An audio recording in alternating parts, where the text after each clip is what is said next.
What's up, you guys? Sean Ross Sapp, Fightful.com, here with a name you know, a man we've had here before, Jeff Cobb. How you doing, man? I'm doing good, man. Doing good. It's hot as heck in Vegas right now, but I'm inside, so we're all It's good. it seems like we have seen or heard from you like once a year here on Fightful, and you're doing something completely different every single time. Right now, it's New Japan. In the past, it's been Ring of Honor. There was once upon a time you were overseas and you popped up on a Matt Riddle podcast while he was filming. Oh, sorry about that. Oh, it's okay. Technical difficulties. We like the spontaneity here. That's now. No, I hit my desk with my knee and it just shook the whole thing and it kind of just went plop plop plop. So. If this were WWE Raw Underground, that would have had 6 camera cuts on it. I only got one, man. I'm sorry. You only got one, but we're here to talk about New Japan Strong. Man, I'm so excited for this. Some New Japan content, and not just that, but some guys that we're not getting to see because of some of the travel restrictions right now. What went through your head when they said, hey, we've got, I mean, obviously you did a show a couple months ago too, but we're going to start running some shows again. You're going to be on them. I was super excited just for the fact that New Japan is probably one of the best promotions I've ever worked for, and like I love their style. Their matches are always top notch, and I always have fun when I wrestle for them. And very heartbroken when I was announced for the New Japan Cup 2020, and Mother Nature decided to rear its ugly head and not let us go to Japan and do the New Japan Cup, and I was very sad about that. But when they said, "Hey, we're going to start off with this Lions break," and I was like, "Oh, dude, I'm in. Just count me in." And they put my name down, and I was very happy to do it, and I'm happy even now that we're going to do a couple more in New Japan Strong, and starting off with this New Japan Cup USA edition. I love it. They're like, hey, let's throw a tournament on everything we can right now, and I'm digging it. I'm liking it. Everything has stakes right now in New Japan, and I think that's important because right now you got a lot of stuff going on in the world. If you want to watch wrestling, you want to watch wrestling that matters, and that's something I can admire about New Japan's approach. They maximize the stuff that matters. Yeah, like they don't just throw out matches. Like everything means something. And everything's for a reason, and I'm happy about that because like that's what it is. Pro wrestling is a sport, and you're entertained by the sport. So I'm liking everything that they do. So was the Lions break your first match after the pandemic started? Yeah, that was my first match since the first week of March. So I don't even know how many, like 4 or 5 months, I guess. And you were getting back. You were in like the Netherlands in March, weren't you? You were overseas. I was in Germany. There you go. Yeah, and it was crazy too because I remember like for that show they were telling us don't shake fans' hands, give them like a little fist bump and stuff like that, and just be careful because it's starting to like this thing. It was like this thing was brewing, and then I got back to the States, and then it just went full blown crazy. So. Yeah, even seeing that you were there, like I think March 8th it was like that was real close because I remember like AEW Revolution weekend in Chicago. Everybody was talking about it. Everybody was like, "This is coming. It's about to hit. This is rough." So, what did that mean for you? I mean, I'm assuming you had a pretty stocked WrestleMania week and season around there as well. Yeah, I was really bummed about it. Just there was a couple matches that I was really looking forward to. There was like a New Japan Ring of Honor show that we were putting together. There's tons of great matches, tons of first time matches on that show. Like I believe Marty Scurll was wrestling Jay White for the first time. Myself and Dan Maff are going to wrestle KENTA, and can't remember who his partner was, but yeah, it was going to be a great weekend. It's also like one that I was really looking forward to that I was trying to get on last year's WrestleMania was the Josh Barnett Bloodsport. And it was going to be my first time being a part of his show. And I was really looking forward to it because I like that style. And unfortunately, it got canceled. But, those are the cards you're dealt with. Not to kind of deviate from that too much, but I remember actually when I was doing my show with Matt Riddle, he said that you all had kind of pitched like doing a match of that style or a submission wrestling match of that, or something like that, I think for Flow Slam, and it didn't end up working out. Do you remember that? Yeah, so I can't remember if it was like 2 years ago or 3 years ago, but I think it was supposed to be for Flow Slam, but it was supposed to be like a partnership up in Portland, I believe. It was with I think it was the Submission Underground that Chael Sonnen. Yeah. Yeah. I think that's where it was supposed to be at, and I was definitely I said yeah, let's do it, and because I mean, again, I like that kind of style, wrestling with some submission stuff, and me and Matt are really close, and we're not gonna be, if Matt taps me out, I'm not gonna get mad. Yeah. If I tap him out, he probably wouldn't get mad, and we probably would have just had a pizza after or something, So I was definitely looking forward to it. I can't remember why it didn't happen. Maybe schedules didn't line up or something like that, but yeah, if we did, it would have been fun. Speaking of that style, did you happen to catch any of Raw Underground or any of the clips that appeared on there? I saw clips. I haven't had a chance to sit down and watch it. Because of this quarantine thing, I've been doing a lot more other stuff around the house that I haven't been able to get to. So I, unfortunately, my TV time has gone drastically lower. I did see clips though, like on Twitter, and I think Twitter posted a lot of random clips on there, and I kind of just caught snippets of the whole thing. So you're doing some matches for New Japan as Ring of Honor is not running right now.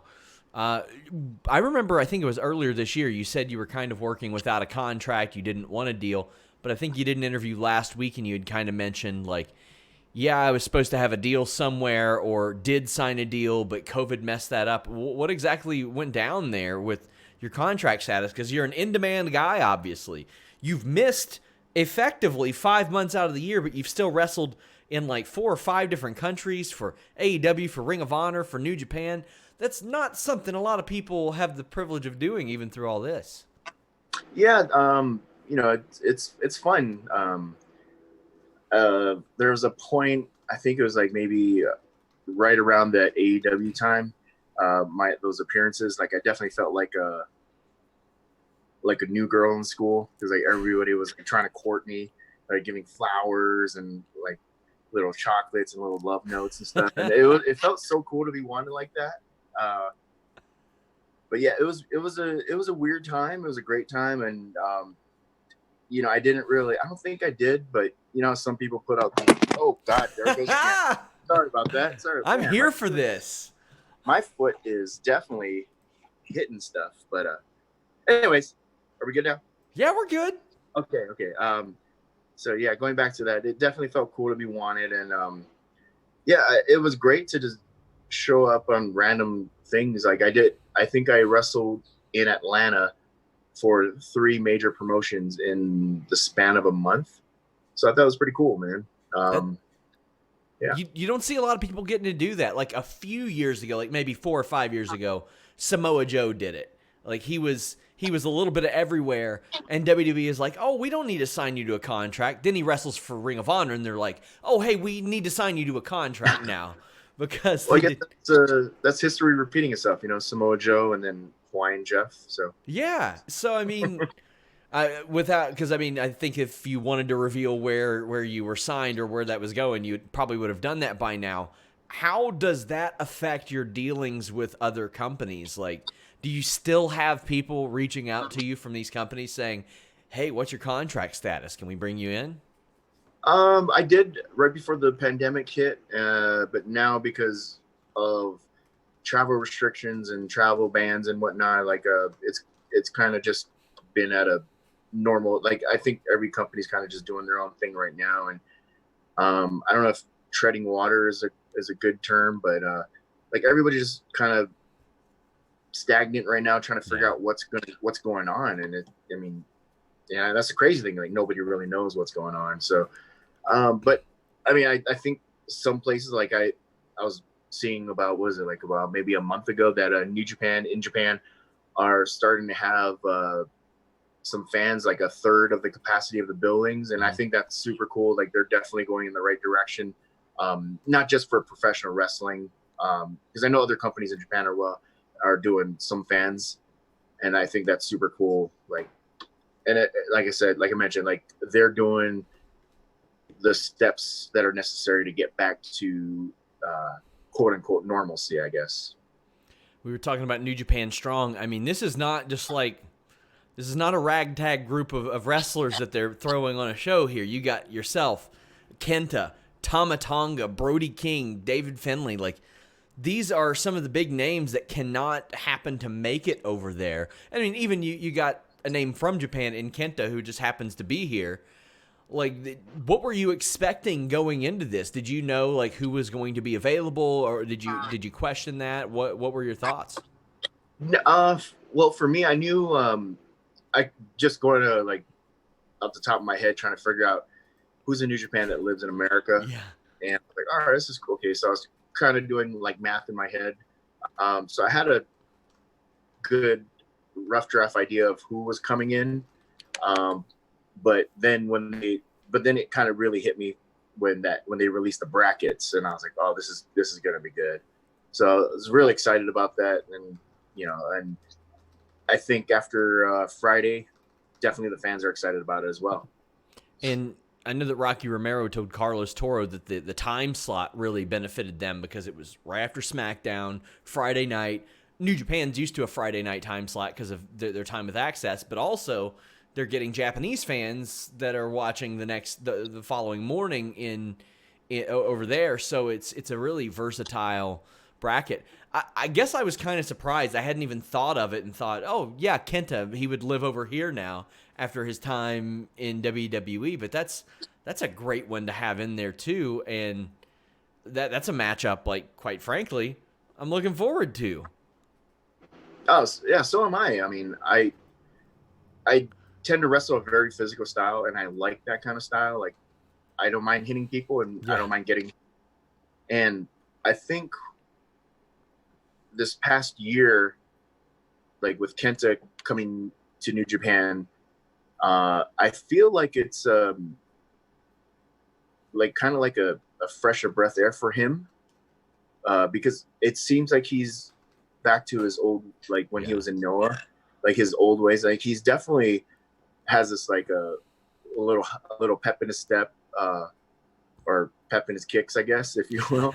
And but it seems like it's not like I don't want to talk trash about another company, but it feels like this is a way better version than the watered down version of what we got in the other companies. And like, it's definitely old Kenta, and I'm excited because old Kenta was badass, and I definitely don't want to beat a watered down version Kenta. I want to beat Kenta. Would this be your first singles match? I know you all worked the tag league, but yeah, first singles match with Kenta. Wow. So I mean, at any point, especially with a guy that's traveled as much as you have, those first time matchups are few and far between here and there. I mean, probably more plentiful in New Japan because they do a really good job of kind of building those up. But it's wild that you can be grouped into a tournament like this from a lot of people who are in the same geographical region, but there's a lot of these guys that we haven't seen you work 100 times already, and that's really unique. What are you expecting out of New Japan the rest of the year? Do you think that you're going to be able to get over to Japan, or are you content kind of working this type of taping and this type of show? I don't know. I'm kind of like split on it because like I love going to Japan. Like, Japan is such a great country. Food's great. The people are great. Company's great. And I definitely miss it. But at the same time, it's cool to be home after 3-4 days away as opposed to like 3 to 4 weeks. So like, a part of me likes it, a part of me doesn't. But yeah, I'm definitely enjoying it. The G1's coming up. They just announced that they're going to be doing the G1 shows during their normally scheduled date that they were planning on because of the Olympics. We haven't heard. I haven't heard anything yet, so I'm keeping my fingers crossed just for the fact that the G1 is the tournament, and that's an opportunity to wrestle in the main event of the Tokyo Dome. So like, I'd be a fool not to want to go there and put my name in the hat again. I did it last year. It was like the best time of my life. I definitely want to do it again and try to improve my where I finished last year, and try to win it. So I'm keeping my fingers crossed that we're able to go back to Japan soon.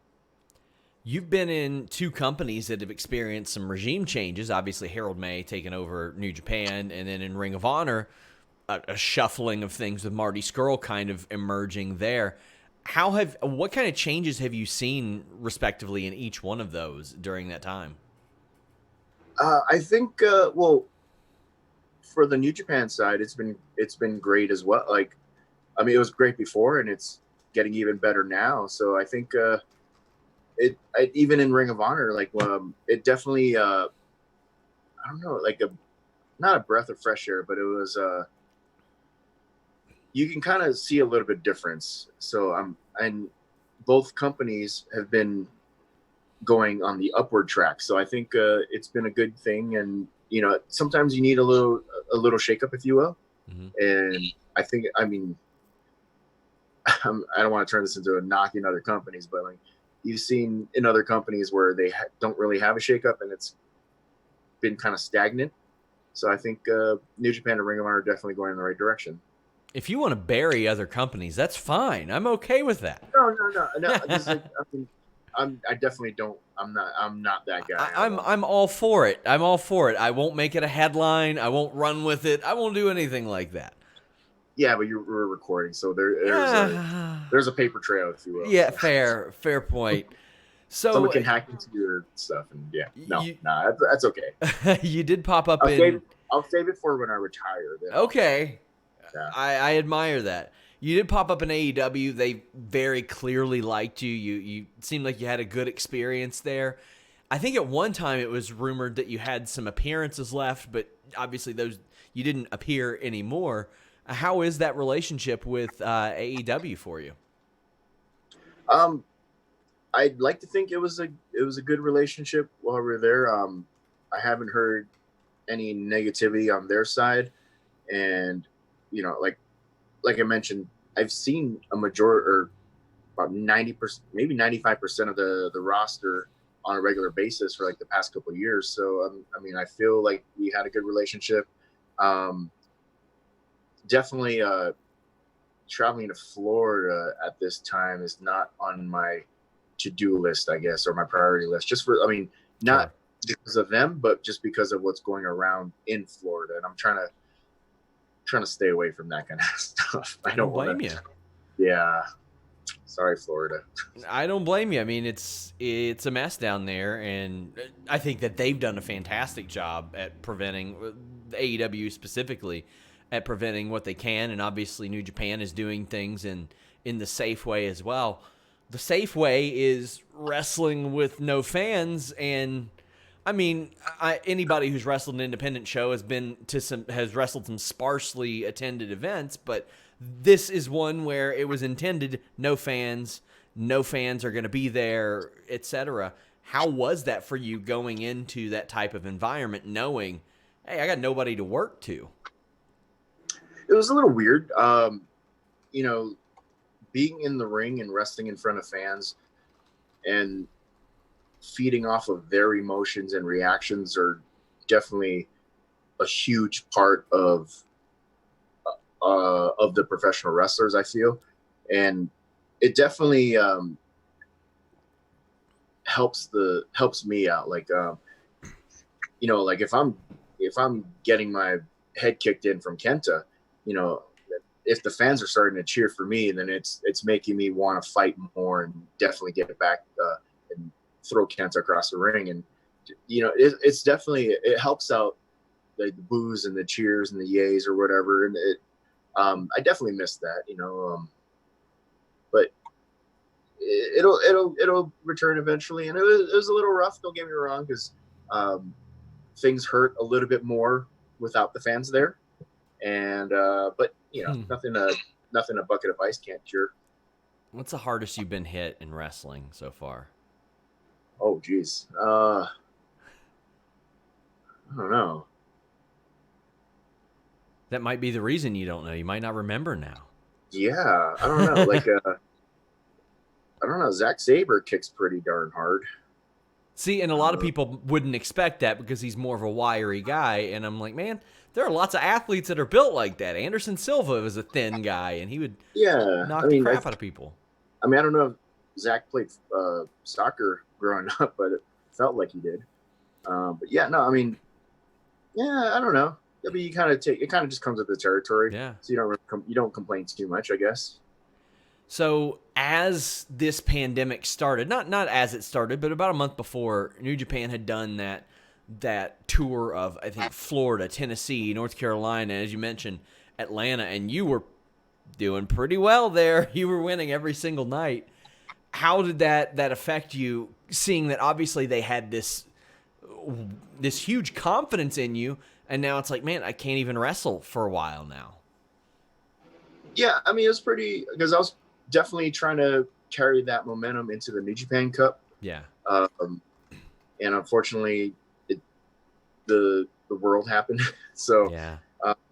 It was kind of hard, but I mean, all it is now that, we started taping some things for New Japan, now I just got to find that momentum again, and then hopefully ride what we did in the Lions break into this tournament, and win this tournament, just kind of ride the momentum train. Now, we had mentioned like the period where other companies were courting you. Did like Impact reach out to you? Did WWE reach out to you? Did either of them? Because I mean, you popped up everywhere. Yeah, WWE, yes. Impact, no. Interesting. I mean, I would have expected both of them to, especially considering that Impact was on. I mean, they just went on a hiring spree recently. Yeah, I saw that, which is great. I mean, because it only improves their brand. So I'm happy for them. And I asked you last time we spoke about your experience wrestling Yoel Romero, who MMA fans know.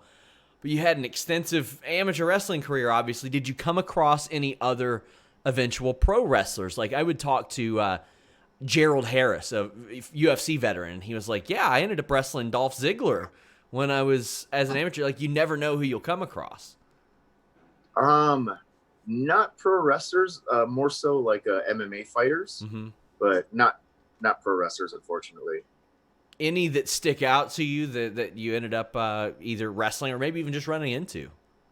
Well, there's in 2007, I spent the summer down in Colorado Springs, so I saw a lot of guys like Daniel Cormier, nice. wrestled him a couple times. Mo Lawal, or King Mo, I guess, if you will. Henry Cejudo was always training with us.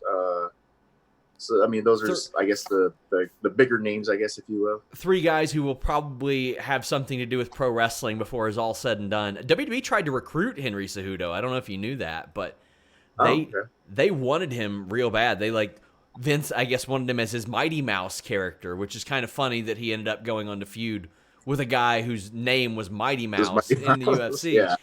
And Daniel Cormier, it was funny, like, we covered his fight in Buffalo, and he was miserable from his weight cut.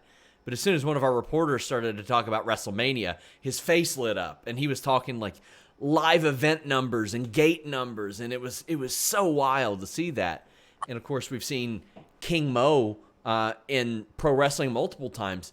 Like, did that help with your transition? The fact that, I mean, obviously you're an amateur wrestler, so that's going to benefit. But like the bumps and rolls and all that stuff, and you did have to, I mean, you were worried probably about staying off your back for most of your career. Now you got to kind of lay there while somebody is pinning you some of these times. How did that transition work for you, like beneficially or maybe detrimentally? Definitely beneficially, the physical aspect of it. Like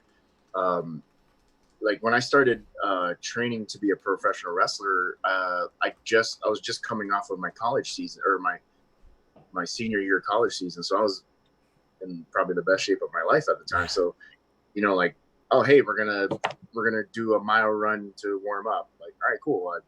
You do that multiple times in college, we'll do, I don't know, like, I can't really remember at the top of my head, like 20 minutes worth of squats. And I was like, all right, cool. It's easy. No problem for me. So like that aspect was fine, but it's just like definitely the entertainment side, I guess, if you will, was a little bit harder to pick up at the beginning. Have you had any MMA companies reach out or send feelers to you? Because we know Combate Americas loves doing that. They're like bringing in Thunder Rosa, Alberto Del Rio. I know they talked to Ivelisse at one point. Like there's a big market for crossover like that, especially somebody like you who has that background. No, because for me personally, I'm a realist. Mm-hmm. Like if, I don't know, like you mentioned Combates America was reaching out or made a couple wrestlers do some, I don't know if it was amateur or pro or. It was pro. They had Alberto fight Tito freaking Ortiz, for the love of God. Yeah. So me personally, I know what I'm capable of. And I know for a fact that if you threw me into a pro fight, I would probably get my ass whooped right off the bat. I'm a realist. I know, and I have an Olympic background, but I know for a fact that, like, I'm not dumb enough to just take a pro fight right off the bat. So that's just me personally. I know my limits, and like you wouldn't take some random guy from or you wouldn't have so-and-so coming to WWE and then put him right in the main event of WrestleMania, like regardless of the training and whatnot, like, you're gonna see holes in everybody's games if you just put them right into that kind of spot. So yeah, I definitely, for me personally, if they came and asked, I'd probably say no. Well, you guys can check out Jeff Cobb beating people up Friday nights. New Japan Pro Wrestling Strong. Big fan of that first episode. Looking forward to seeing more. Tell the people where they can get a hold of you, where they can find you, where they can follow you. Well, I'm on all social media platforms, Instagram, Facebook, Twitter, Jeff Cobb. It's real simple, real basic, just for the fact that there's all these different social media platforms, and I don't want to have to for all of them because I'm going to forget, and I get hit in the head a lot, so I forget easily. So trying to remember what's my name and all that, like, oh my gosh. So yeah, just Jeff Cobb, you'll find me. Thank you so much for taking the time. I appreciate it as always. Until next time, guys, we're out.